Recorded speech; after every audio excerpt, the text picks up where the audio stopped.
함께 기도하시겠습니다. 또 우리에게 이르시되 아무든지 나를 따라오려거든 자기를 부인하고 날마다 제 십자가를 지고 나를 쫓을 것이니라. 거룩하신 하나님, 주님의 은총과 은혜 감사합니다. 연약한 저희들의 영혼에 삶의 복을 주시고 하나님 동행하시고 함께하신 은혜가 넘치게 하시기 원합니다. 주의 뜻과 온전하심이 저희 삶 가운데 있게 하시고 주의 붙드시고 세우시는 능력이 저희들을 바른 길로 인도하도록 주님 붙들어 주옵소서. 오늘도 세우시고 붙잡아 주시기 원합니다. 예수님의 이름으로 기도합니다. 아멘. 찬송가 406장 4절 찬송 드리시겠습니다. 406장 4절입니다.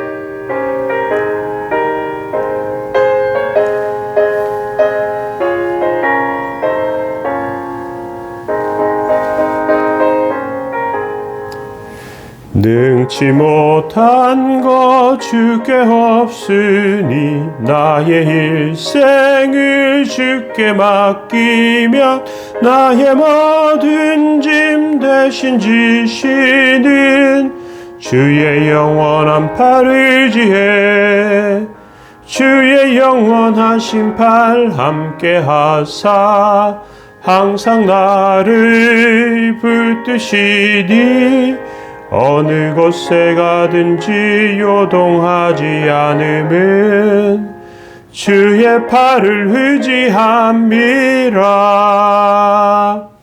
아멘. 시편 88편 5절에서 8절 말씀 함께 보시겠습니다. 여호와여, 주의 기이한 일을 하늘이 찬양할 것이요 주의 성실도 거룩한 자들의 모임 가운데에서 찬양하리이다. 무릇 구름 위에서 능히 여호와와 비교할 자 누구며 신들 중에 여호와와 같은 자 누구리이까. 하나님은 거룩한 자의 모임 가운데에서 매우 무서워할 이시오며 둘러있는 모든 자 위에 더욱 두려워할 이시니이다. 여호와 만군의 하나님이여, 주와 같이 능력 있는 이가 누구리이까. 여호와여, 주의 성실하심이 주를 둘렀나이다. 아멘. 네, 오늘 시편 88편 세 번째 말씀입니다.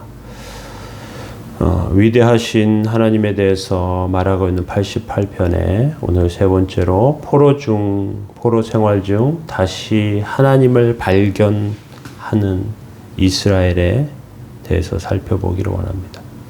이스라엘과 유다 백성은 본국에 있을 때 하나님의 말씀을 거의 폐지된 수준의 삶으로 여겼습니다. 그러다가 이스라엘과 유다가 하나님의 말씀을 버리고 세상으로 나아가자 어느 순간부터 실패하기 시작했고요. 이것이 마치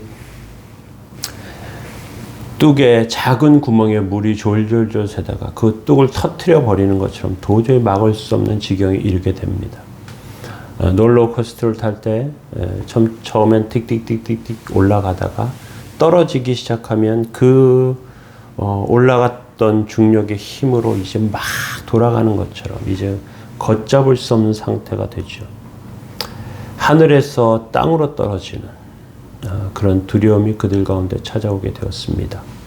이스라엘과 유다 백성이 처음부터 말씀에서 벗어나 모든 것이 막혀 있었으면 어떤 의미에서 아예 처음부터 말씀을 잘 몰랐다면 이게 잘못된 방향이었구나 깨달았을 텐데 처음에는 하나님 말씀 안에 있었고 성공의 삶을 살다가 떨어지게 되었죠. 어느 한순간부터 잃어버리게 되었던 것입니다. 우리의 삶 가운데도 그럴 때가 있습니다. 하나님의 은혜 가운데 살다가 하나님의 말씀을 잃어버리고 나면 그러면 걷잡을 수 없게 되는 것이죠. 이것은 하나님의 백성들에게 굉장히 위험한 것입니다. 하나님은 우리를 시험할 기회를 주십니다. 하나님의 말씀에 벗어나도 세상에서 잘 되는 것, 이것은 옳아서 그런 것이 아닙니다. 하나님의 바보라서 속으시는 것도 아니에요. 이것은 어리석음의 모습이에요. 상식적으로 말이 되지 않는 것을 믿고 따라간단 말이죠. 이스라엘과 유다 백성은 실패한 다음에야, 나락으로 떨어진 다음에야 다시 말씀 붙잡게 되는데 언제냐? 포로가 된 다음입니다. 에스겔 1장 3절에 보면 갈대아 땅 그발 강가에서 여호와의 말씀이 부시 아들 제사장 나 에스겔에게 특별히 임하고 여호와의 권능이 내 위에 있으니라, 이렇게 말씀이 나와요. 에스겔 선지자는 포로된 곳에서 바벨론의 그발 강가에서 하나님의 말씀을 받고 부르심을 받습니다. 그는 이스라엘 백성들에게 그들이 어떻게 잘못된 삶을 살았는지 그것을 눈에 보이는 퍼포먼스와 같은 메시지를 통해서 그것을 이야기해 줍니다. 북이스라엘과 남유다가 잘못한 해를 1년을 하루로 여기고 좌로 누워있기도 하고요. 우로 누워있기도 합니다. 그리고 여러 가지 모습들을 보여주면서 그것을 메시지로 전하게 되죠. 그러한 메시지 가운데 그들이 다시 돌아오게 되는 것입니다. 5절에 보면 오늘 본문 5절에 이렇게 말합니다. 여호와여 주의 기이한 일을 하늘에서 찬양할 것이요 주의 성실도 거룩한 자들의 모임 가운데서 찬양하리이다. 하나님의 말씀을 믿는 자들에게 놀라운 일을 하나님께서는 행하시는데요. 하나님은 건물에 갇히신 분이 아닙니다. 교리나 교파에 제한되어 있으신 분도 아닙니다. 하나님은 무한하신 분이시고요. 모든 인생과 삶의 진리의 근원이신 분이십니다. 우리는 하나님을 붙잡아야 하고요. 하나님의 말씀 붙잡아야 합니다. 그것이 우리를 자유한 삶으로 세우십니다. 진리를 알지니 진리가 너희를 자유케 하리라 말씀하고 있어요. 하나님의 은혜를 깨닫고 하나님의 말씀 붙잡는 것이 우리를 참되고 옳은 길로 인도하는 것입니다. 하나님 말씀 붙잡고 함께 갈 때 부흥이 일어나고요. 기도할 때 역사가 일어납니다. 백성이 합심하여 구할 때 마귀가 물러가고요. 하나님의 놀라운 은혜가 나타납니다. 바벨론 같은 강한 나라도 멸망하게 되고요. 결국 포로는 돌아오게 됩니다. 6절에 이렇게 말씀하고 있습니다. 무릇 구름 위에서 능히 여호와와 비교할 자 누구며 신들 중에서 여호와 같은 자 누구리이까? 세상에는 많은 권력자들이 있고요. 신들이 있습니다. 마치 신과 같이 힘을 행사하는 사람들도 있습니다. 우상처럼 섬김을 받는 사람들도 있습니다. 권력에 눈이 가려서 그 권력으로 마치 자기가 신인 것 마냥 행동하는 사람도 있습니다.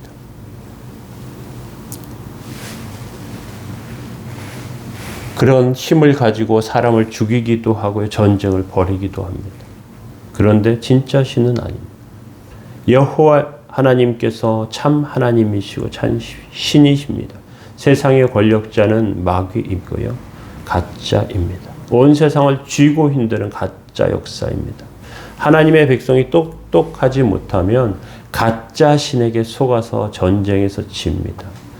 설상가상 포로로 잡혀갑니다. 노예 생활을 하게 됩니다. 세상과 돈의 노예로 살게 됩니다.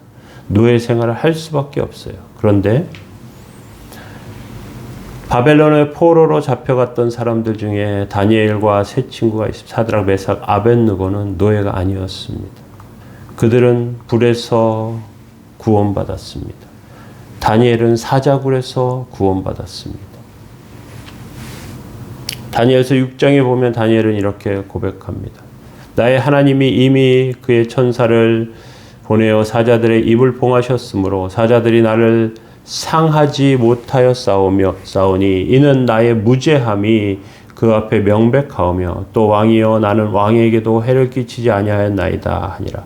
왕이 심히 기뻐서 명하여 다니엘을 굴에서 올리라 하매 그들이 다니엘을 굴에서 올린즉 그의 몸이 조금도 상하지 아니하였으니 이는 그가 자기의 하나님을 믿음이더라. 이렇게 말합니다. 하나님을 믿을 때 하나님의 역사, 하나님의 말씀 붙잡을 때 하나님의 역사가 나타난다는 것이죠. 또 오늘 본문은 거룩한 자의 모임을 말합니다. 7절에 보면요. 하나님은 거룩한 자의 모임 가운데서 매우 무서워할 이시오며 둘러있는 모든 자 위에 더욱 두려워할 이시니이다. 거룩한 자의 역사는 모임은 하나님의 위대하심과 놀라우심을 찬송하는데요. 어떤 사람들 가운데 하나님을 하찮게 쉽게 막 말하는 사람이 있어요. 거룩한 자의 모임이 아닙니다. 거룩한 자들은 하나님을 두려워하고요. 하나님을 붙잡고 하나님을 사랑합니다. 하나님을 귀하게 여기고요. 하나님을 존중합니다. 그것은 신앙의 기본이기 때문에 그렇습니다. 계속해서 8절에 만군의 여호와 만군의 하나님이여 주와 같이 능력 있는 자가 누구리이까? 여호와여 주의 성실하심이 주를 둘렀나이다. 하나님은 능력이 많으신 분이시고요. 하나님은 놀라우신 분이십니다. 세상의 권력자는 모두 엉터리와 같습니다. 자기가 좀 안다고 장관시키고요. 차관시키고요. 그냥 자기의 권력을 마음대로 행사해요. 엉터리 같은 역사를 합니다. 하나님은 무에서 유를 창조하시는 분이시고 죽은 자도 살리시는 분이십니다. 세상에 쓰러진 인생을 아름답게 창조하시는 분이십니다. 하나님은 모든 천사보다 더 두려워하실 분이십니다. 다른 것은 아무것도 두려워할 필요가 없고요. 사도 바울은 이것을 이렇게 말합니다. 내가 확신하노니 사망이나 생명이나 천사들이나 권세자들이나 현재일이나 장래일이나 능력이나 높음이나 깊음이나 다른 어떤 피조물이라도 우리 주 그리스도 예수 안에 있는 하나님의 사랑에서 끊을 수 없다 이렇게 말씀하고 있습니다. 세상의 환상에 속지 마시기 바랍니다. 세상의 권력에 속지 마시기 바랍니다. 세상의 부에 속지 마시기 바랍니다. 세상의 유혹에 넘어가지 마시기 바랍니다. 성도의 모임 가운데 하나님의 은혜를 만나야 하고요. 하나님의 뜻 가운데 서야 합니다. 주님께서는 우리를 귀하게 여기시고 온전히 여기십니다. 이스라엘 백성들은 비록 실패한 뒤에 하나님의 능력을 깨닫게 되었습니다. 우린 그렇게 되지 마시기 바랍니다. 하나님께서 함께 하실 때, 하나님께서 붙잡아 주실 때 더 은혜와 귀하게 여기시는 그 하나님의 역사를 붙잡고 서야 할 줄로 알아요. 우리는 주의 뜻과 은혜 아래 포로된 삶 가운데서 하나님을 발견하는 아름다운 주의 백성들 다 되시길 예수님의 이름으로 축원합니다. 기도하시겠습니다.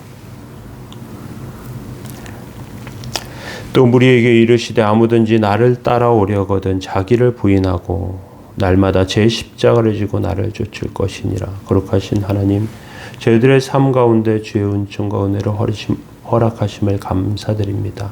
성령님의 역사하심 가운데 서게 하시고 하나님의 온전하심을 통하여 주를 높이게 하옵소서. 오늘도 도우시고 함께해 주셔서 거룩한 모임이 저희들의 삶의 바탕이 되게 하시고 예배를 통하여 하나님의 은혜를 만나도록 주님 도와주옵소서. 오늘도 지키시고 인도해 주시기 원합니다. 감사드리며 예수님의 이름으로 기도합니다. 아멘. 교회를 위해서 좀 기도해 주시면 좋겠습니다.